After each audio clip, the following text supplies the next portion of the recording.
implications of this game has kind of driven our urgency for, these last couple of days, understanding that we need to continue to grow and get better at the things that that affected us and impacted us last game. Understanding a little bit different matchup with the power game with Vegas, not so much spread ball screen game as we saw with a lot of shooters on the floor at Washington.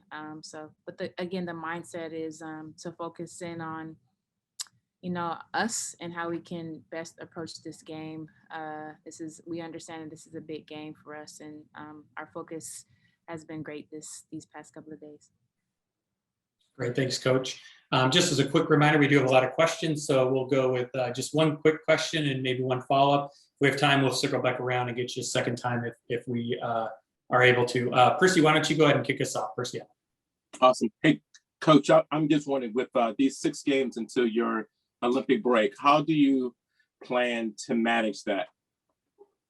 Yeah, Percy, we kind of talked about it before. There are some gaps into our schedule this coming up after this Vegas game. So it's this challenge of, this balance of making sure we get what we need, understanding that we need to stay sharp, but also working smarter, not harder, using these days to rest up, heal up in certain areas, and then approaching it, our work days as such, getting better with our fundamentals, staying sound with our fundamentals, and just making sure we stay sharp.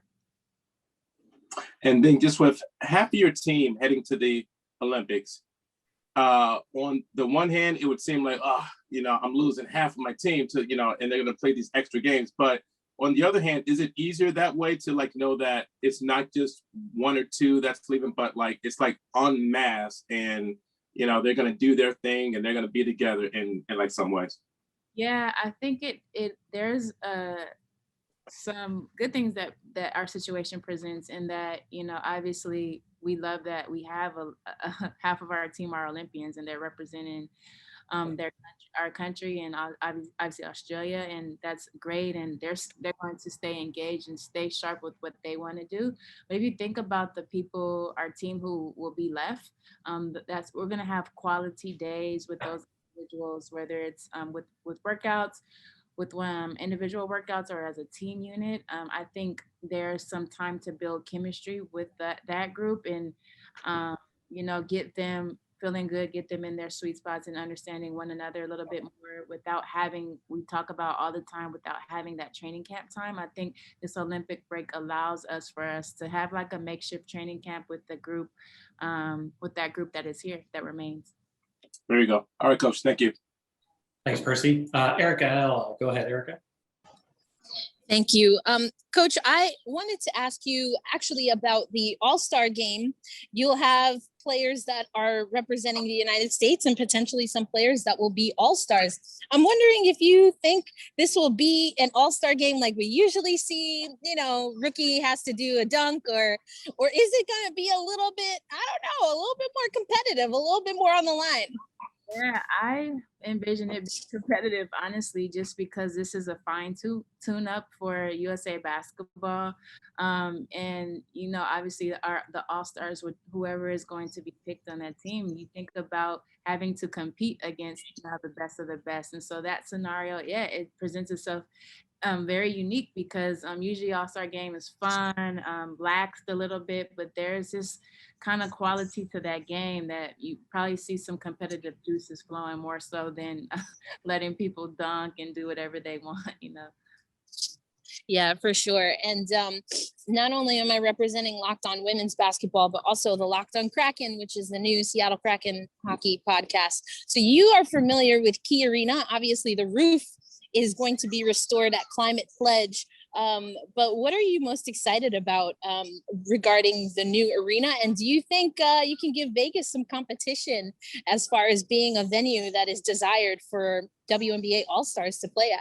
Yeah, absolutely. There is some, positivity and just good vibes around having something new. In Seattle specifically, I think we are a city that just, loves our sports teams. In particular, Key Arena is nostalgic for us. And even as an opponent coming into Key Arena, always rocking, just because that has that small atmosphere. But Climate Pledge Arena, we're just excited to have the opportunity to be in a renovated place, to generate that kind of excitement around something new. And obviously, you know, we will be competitive with Vegas, and understanding that we want to show off our newness as well. I think it'll be a great, whenever we get into the arena, just an atmosphere of, you know, enjoying our fans again, within like some familiarity, being downtown again and being in the heart of the city again. And there is a lot of excitement about being in that arena, and I can't wait till we can get in there. Yeah, and the Kraken will be lucky to have the championship pedigree in the building that they get to share with y'all. Thank you, Coach. Thanks, Erica. Appreciate it. Shay, is that correct to say your name? Shay? It's Shai, but it's okay. Shay, sorry, I apologize for that. I'll get it right next time. Go ahead, Shay. No problem. Hello, Noelle. Thank you for your time. I'm calling from France, actually. So I have a question about Candice Dupree, who's one of the best to ever play this game. Even if she has a lesser impact than before in terms of numbers, do you like what she's bringing to the table? And are you expecting even more from her? Yeah, you know, we had a glimpse of what Candice can bring last game, as far as just her energy was a lot better. And obviously, you know, with this team and new pieces, just making sure our defense is on point and our schemes are on point in that way. And I think that Candice can, we talked about this before, be kind of that captain of that unit.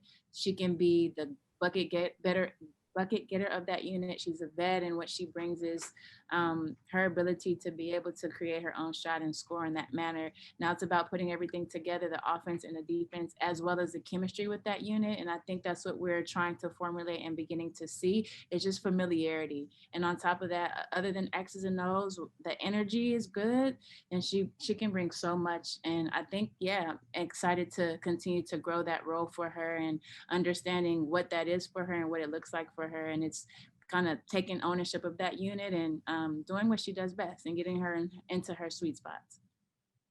Thank you. Thanks, Shay. Appreciate it. M. Adler, go ahead, M. Hey, Coach. Just to follow up on an earlier question about the Olympic rosters and the players in your team, does having players like Steph Talbot, like Ezzy, playing on other teams sort of give you a chance to watch them play in different roles and see what they can do?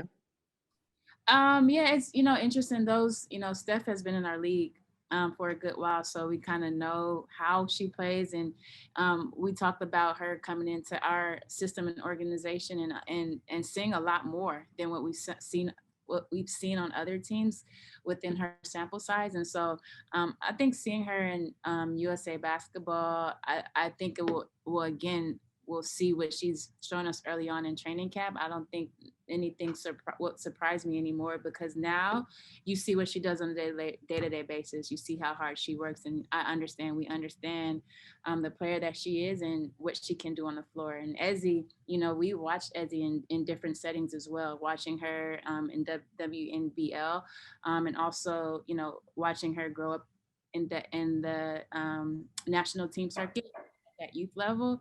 And again, seeing Ezzy on a day-to-day basis, and honestly, it's always about opportunity to gain matchups and things of that nature. We know what she can do. There's some things that you guys probably haven't seen that we know we continue to be excited about that Ezzy can bring. But yeah, I'm a big fan of both of those players, and just to see them represent their country, in my opinion, will be amazing. But as far as just coaching and what they can do, we see it on a day-to-day basis and at an elevated level, and I don't think we'll be surprised, you know. Gotcha. Thanks. And then just a quick question looking ahead back to Sunday. Aces, of course, love icing the side pick and rolls, but it seemed like Jewel has been carving that up all season. I mean, first, do you think that's a fair assessment? And then if so, what advantage does that bring to you? Yeah, you know, what they actually changed up to do, because we were slicing on the ice, they started to go through a little bit, and understanding a lot of times when teams go through on us, a rescreen starts to formulate as well. So, you know, we're a team that ices as well. And so drilling that becomes natural for us. And I don't know what they will do. What Jewel has seen also is a double team. I'm not sure, that's not within Vegas's schemes and what they like to do. But we love that if they ice drill, we know our reads within that, but we also have been drilling the counters to what they may show defensively and how to handle those as well.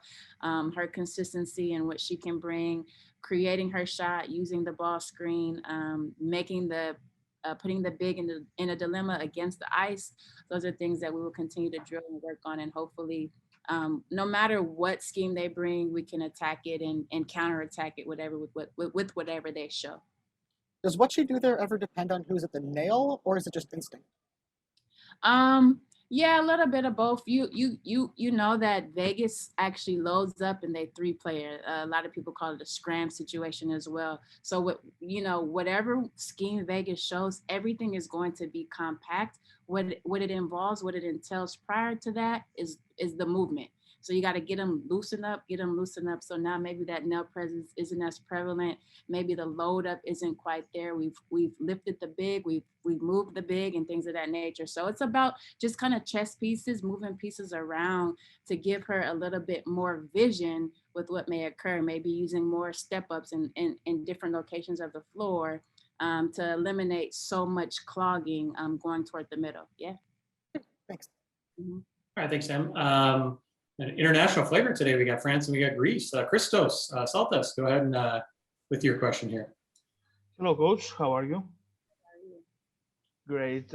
Like speaking about the game in Vegas, what do you expect to see from your players, and what was going to be the biggest and the main challenge for your team? We struggle sometimes with Vegas's physicality. And so it's a matter of us matching their physicality. And I think the biggest thing we've been kind of honing on to for the past couple of days is just communication, understanding that within Vegas's physicality, they don't like to foul as well. So just being aggressive and focusing on our finishes, getting it back into our pace, how we like to play offensively. Prior to that, it involves getting stops on the defensive end. A lot of attention to their elite bigs, understanding they have shooters around them and getting our hands up to closeouts and things of that nature. But I think the biggest thing is to match that physicality, do our work early defensively on their bigs, and just kind of be aggressive and get the shots that we want, not getting too stagnant, making sure the ball moves, and hope just having a sense of urgency and a locked in attack against them. Thank you very much. Thanks, Christos. And Masvita, go ahead, Masvita. Hey, Coach, just following up on that, how important will it be for the team to come out on the front foot, if you will? I mean, if you're looking to be physical and set the tone, how important is it as soon as that ball goes up and you all are ready to play? It's important to set the tone in that manner because it gives us a standard for the rest of the game. If we're playing the game from behind, or if we're playing the game not as aggressive and we're trying to turn it up, it takes a lot of energy to get there. I think it's important to utilize that energy at the beginning to punch first, to get to the spots that we want to get, to dictate pace, to be aggressive, do our work early, because then that tone is set, and for the rest of the game, that standard is elevated and we can kind of uphold that standard. Yeah.